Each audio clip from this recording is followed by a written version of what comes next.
Okay guys, ಇವತ್ತು ನಾವು ಏನು ಮಾಡೋಕ್ಕೆ ಹೋಗ್ತಾ ಇದ್ದೀವಿ ಅಂದರೆ veg fried rice for the diet people. ಏನೇನು ಹಾಕಬೇಕು ಅಂತ ಹೇಳ್ಕೊತೀನಿ ನೋಡಿ.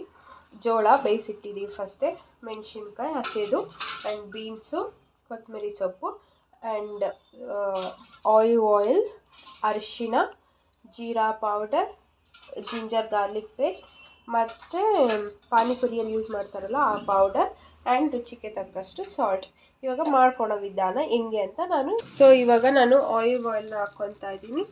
ಜಸ್ಟ್ ಒಂದೇ ಒಂದು ಡ್ರಾಪ್ ಅಷ್ಟು ಹಾಕ್ಕೊಳ್ಳಿ, ಬಿಕಾಸ್ ಡಯಟ್ಗಲ್ವಾ. ಓಕೆ, ಇಷ್ಟೇ ಸಾಕು. ಇಷ್ಟು ಹಾಕ್ಕೊಂಡು ಹಿಂಗೆ ಅಲ್ಲ ಫ್ರೈ ಮಾಡ್ಕೊಳ್ಳೋಕ್ಕೋಸ್ಕರ ಈ ರೈಸ್ ಹಾಕ್ಕೊಂಡಿರೋದು.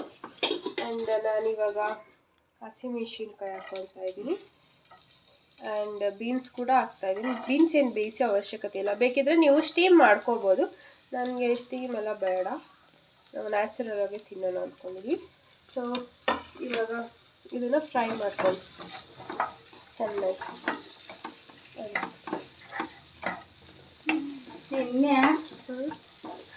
ಫ್ರೈ ಮಾಡಾದ್ಮೇಲೆ ಮತ್ತೆ ಸಿಗೋಣ. Bye guys. ಇವಾಗ ಸ್ವಲ್ಪ ಜಿಂಜರ್ ಗಾರ್ಲಿಕ್ ಪೇಸ್ಟ್ನ ಹಾಕ್ಕೊತಿದ್ದೀವಿ. ಮೀಡಿಯಮ್ಮಲ್ಲಿ ಇಟ್ಕೊಳ್ಳಿ.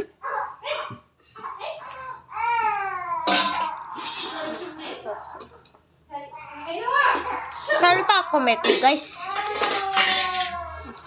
ಆ್ಯಂಡ್ ಇವಾಗ ಅದನ್ನು ಒಂದ್ಸತಿ ಫುಲ್ ಮಿಕ್ಸ್ ಮಾಡ್ತೀನಿ.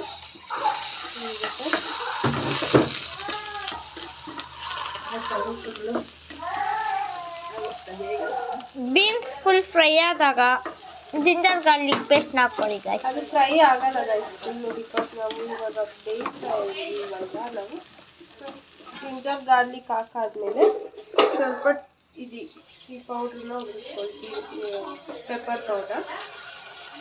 ಪೆಪ್ಪರ್ ಪೌಡ್ರ್ ಆದಮೇಲೆ ಚಿಟಿಕೆ ಅರಿಶಿನ, ಇಷ್ಟು ಹೇಳಿ, ಚಿಟಿಕೆ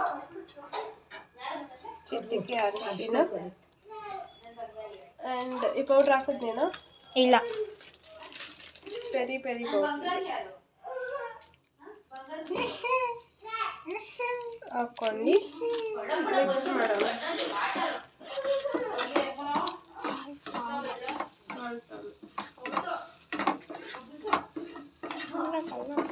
ಸೊ ಈ ಥರ ಚೆನ್ನಾಗಿ ಮಿಕ್ಸ್ ಮಾಡ್ಕೊಳ್ಳಿ. ಮಿಕ್ಸ್ ಆದಮೇಲೆ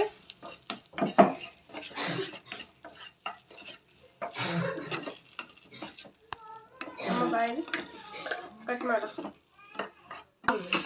ನೋಡಿ ಗೈಸ್. ಅನ್ನ ಹಾಕ್ಕೊಬೇಕು, ಸ್ವಲ್ಪ ರೈಸ್ ಹಾಕ್ಕೋಬೇಕು. ಸ್ವಲ್ಪ ನೀರು ಜಾಸ್ತಿನೇ ಇಕ್ಕೆ ಹಿಂಗಾಗೈತೆ. ಅನ್ನ ಅಕ್ಕಿನೇ ಬಂದಿಲ್ಲ, ಜಾಸ್ತಿ ಆಗ್ತೈತೆ.